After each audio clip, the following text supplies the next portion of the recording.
Mademoiselles et messieurs, merci de positionner sur les antennes de la radio et télévision Canal 7 pour le compte de votre magazine spécial que nous recevons ce soir sur les antennes de la radio et télévision Canal 7, l'honorable Charles Kiwila Wabakunda, qui est notre invité, avec qui nous allons devoir nous entretenir sur les grandes questions d'actualité, sur sa personne et sa carrière politique. Il est notre invité dans ces magazines. Honorable, bonjour et bienvenue. Bonjour, messieurs les journalistes. C'est un plaisir pour nous de vous recevoir dans ces magazines spéciaux où nous allons devoir nous entretenir sur les grandes questions qui dominent l'actualité au niveau de la République démocratique du Congo. D'entrée des jeux, quelle est la température de l'actualité politique à la RDC? Au fait, la température de la politique actuelle,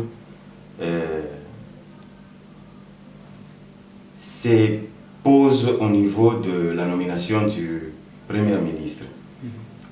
Presque toutes les tendances politiques confondues sont en train de se bousculer par-ci par-là pour chercher à se retrouver dans un gouvernement ou soit de récupérer quelqu'un dans leur groupe pour qu'il soit Premier ministre. Alors cette tendance-là a créé une température vraiment insupportable dans les chefs de la population et dans les chefs même des politiciens congolais. Alors, une température mouvementée après avoir vécu la première alternance dite démocratique en République démocratique du Congo. Aujourd'hui, un nouveau président à la tête de la RDC. Comment est-ce que vous vivez en tant que député national ces changements ou ces revirements? Il y avait un président qui a régné pendant près de 18 années à la tête de la RDC. Aujourd'hui, un autre président. Comment est-ce que vous, en tant que parlementaire, vous percevez d'abord cette alternance? Cette alternance a permis aux jeunes députés tels que nous sommes à accéder aussi à la législature nationale ou soit provinciale. En tout cas, j'ai toujours aimé la manière dont le président a passé, l'ancien président a passé le bâton au nouveau président élu démocratiquement. C'est parce qu'il a voulu. S'il n'avait pas voulu, il devrait rester, il devrait s'opposer et placer quelqu'un d'autre au pouvoir. Mais comme il a vu qu'il ne devrait pas faire couler le sang des Congolais inutilement, comme il a vu que non, il y a un adversaire de taille qui a gagné les élections, autant mieux le proclamer pour qu'il soit président de la République. Aujourd'hui, une certaine agitation s'observe dans les chefs des adversaires politiques de la coalition établie entre FCC et CASH, dans laquelle vous vous retrouvez actuellement. Ils cherchent à inciter la population à la révolte contre cette coalition. Comment est-ce que vous comptez vous y prendre pour y faire face? En l'occurrence, M. Martin Fayulu Madidi, qui n'a jamais accepté avoir perdu l'élection présidentielle à l'RDC. Mais ça ne peut pas avoir un débat. La CENI a déjà proclamé et la Cour constitutionnelle a déjà confirmé. Comment est-ce que vous pouvez faire un débat sur ça? La vérité des yeux, il doit nous présenter les preuves. Si vous n'avez pas de preuves, à quoi bon de continuer avec de telles discussions?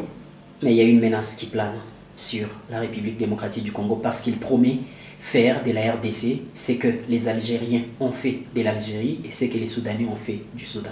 Attendons voir. Parce que nous, de FCC et CASH, nous savons que nous sommes majoritaires. Et nous avons la population qui est derrière nous. Qu'on ne vous trompe pas que Fayulu a beaucoup de gens. Avec le FCC et CASH, c'est une coalition qui va durer et qui va donner les changements dans ces pays. Vouloir ou pas, moi je suis en train de vous confirmer que c'est une coalition dynamique qui va permettre à la RDC de se développer dans les jours à venir. Vous verrez vous-même dans les jours à venir que personne ne vous trompe pas. Vous êtes dans une coalition, mais vous n'avez pas cédé la majeure partie aussi des nombres des gouverneurs des provinces à votre allié. C'est tout à fait normal. Il n'y a pas de gratuité dans la politique. Je suis un politologue, quelqu'un qui a fait les sciences politiques comme une discipline scientifique. La politique est l'ensemble des stratégies qu'un gouvernement, qu'un État, qu'une société pourra mettre sur pied pour atteindre ses objectifs. Donc le FCC a pris ces stratégies pour gagner toutes les provinces. C'est pourquoi vous constatez aujourd'hui que le FCC a gagné presque dans toutes les provinces les assemblées et les gouvernements provinciaux. Honorable, nous vous retrouvons bien évidemment à Lubumbashi. Vous êtes venu, certes, participer à la cérémonie d'accueil du nouveau gouverneur élu de la province du Haut-Katanga, l'excellence Jacques Kiaboula Katoué. Pour vous, qu'est-ce qui a milité en sa faveur? Bon, c'est un monsieur courageux. Depuis que je l'ai connu, si je ne me trompe pas, en 2016, le 30 juin 2016, le jour qu'on avait créé notre fondation Jacques Kiaboula Katoué. Je vis en lui que c'était un monsieur courageux, un monsieur sage et intelligent. Il avait toutes ses compétences possibles pour gérer un pays dans les jours à venir. Alors, avec les idées qu'il était venu nous amener, alors on a cru que ce monsieur ici pourra nous amener un jour, quelque part là où peut-être d'autres personnes n'y croyaient pas. Et aujourd'hui, moi, je me retrouve là où les autres ne croyaient pas. Je suis devenu député national.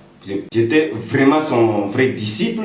Je suivais tout ce qu'il me disait, tout ce qu'il me donnait comme conseil. Et aujourd'hui, je me suis retrouvé comme député national. Plusieurs défis se présentent sur son chemin. Quelles devraient être ses priorités à l'heure actuelle? À l'heure actuelle, vous savez, il y a deux gouverneurs qui se sont succédés dans la province. Il a connu le défaut et les forces qu'avaient ces deux gouverneurs. Mais jusque-là, je suis sûr et certain que c'est un monsieur qui doit faire le tout de son mieux pour convaincre la population, en se basant vraiment sur la population, de tout ce que la population est en train de chercher comme solution. Après le départ d'un ancien gouverneur, si vous permettez que nous puissions les citer, qui gérait l'espace Katanga, à la personne de M. Moïse Katumbi, la population louchoise a du mal à accepter un autre gouverneur. Est-ce que vous pensez que l'excellence Jacques Kiaboula a les atouts pour relever ces défis? C'est tout à fait normal en politique. Lorsque vous travaillez bien, vous serez aussi marqué par la population. Et je vous assure que l'honorable Jacques Kiaboula Katoué a tous les atouts pour faire mieux de plus que l'ancien gouverneur Moïse Katumbi. Il n'est pas un ange, non. C'est un monsieur comme tous les autres, mais il faudra être animé par une bonne volonté afin de poser les actes. Ce qui me permet de vous rassurer aujourd'hui que l'honorable Jacques Kiaboula Katoué fera aussi de tout son mieux pour convaincre la population de l'Ekassi, pour convaincre la population du Haut-Katanga en général. L'excellence Jacques Kiaboula Katoué est l'homme providentiel de l'espace Haut-Katanga. Oui, c'est l'homme providentiel. Vous-même, vous venez de le dire. Jacques Kiaboula Katoué a posé ses différentes œuvres dans la ville de l'Ekassi. Mais Dieu est grand. Il a fait de Jacques Kiaboula Katoué un fils de l'Ekassi. Et il a mis l'intelligence en lui, les différentes compétences pour qu'un jour qu'il parvienne à être une providence pour la province du Haut-Katanga. Vous êtes député national, vous représentez valablement la ville de l'Ekassi au sein de l'hémicycle de l'Assemblée nationale. Comment se passent vos débuts au sein de ces temples de la démocratie? Bon, c'est tout à fait normal. Lorsque vous êtes débutant, ça va toujours vous compliquer. Et au fur et à mesure que vous évoluez, en tout cas, vous allez vous habituer aussi au comportement que vous venez de trouver à l'hémicycle. C'est sûr, à l'hémicycle, il y a de ceux-là qui ont déjà fait 2 mandats depuis qu'on a commencé à organiser les élections dans notre pays, de 2006 et 2011. Nous les avions trouvés là-bas. Bon, nous qui sommes nouveaux, nous sommes appelés aussi à faire mieux de plus que eux. Nous pouvons aussi amener notre hémicycle à évoluer sur le bon chemin. Qu'est-ce que la population de l'Ekassi peut attendre de vous en tant que son représentant? En tant que député national de la circonscription électorale de l'Ekassi, que la population de l'Ekassi soit calme. La population de l'Ekassi n'a pas amené Jacques Kiaboula Katoué pour fainéanter.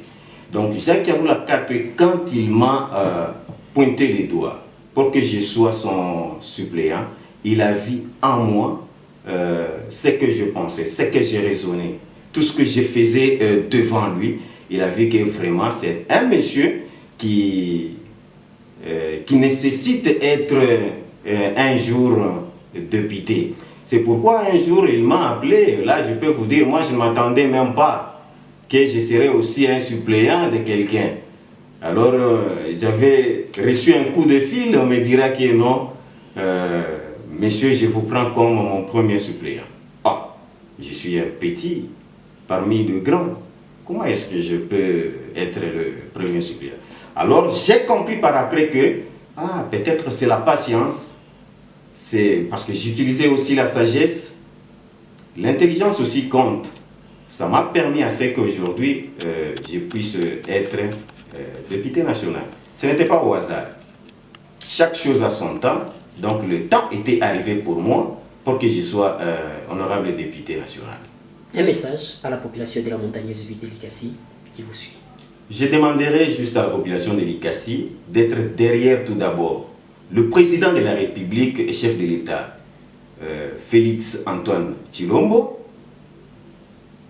d'être derrière le Raïs Joseph Kabila Kabange, d'être derrière le nouveau jeune gouverneur du Haut-Katanga.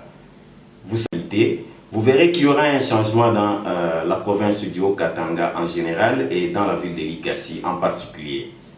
Que la population soit derrière ces trois personnalités, y compris aussi moi, parce que je suis aussi membre de la ville de Likasi. Je suis en train de défendre les intérêts de la population de Likasi. Je suis encore jeune, que la population me donne confiance pour que je fasse de grandes choses dans les jours à venir. Mais aujourd'hui, moi, je me donne le courage là de défendre la ville de Likasi, même si je n'ai rien. Mais vous constaterez vous-même dans les jours à venir que l'honorable Charles nous avait dit qu'il défendra les intérêts de la population de Likasi. Et je le ferai dès le début de mon mandat jusqu'à la fin. Parce que j'ai un mandat full de 5 ans. Soyez sûrs et certains que vous ne serez pas déçus. Honorable Charles Kiwila Wabakunda, merci. C'est moi qui vous remercie. Madame, Monsieur, c'est par ici que nous mettons un terme à ce magazine spécial sur les antennes de la radio et télévision 47. Merci à vous de nous avoir suivis.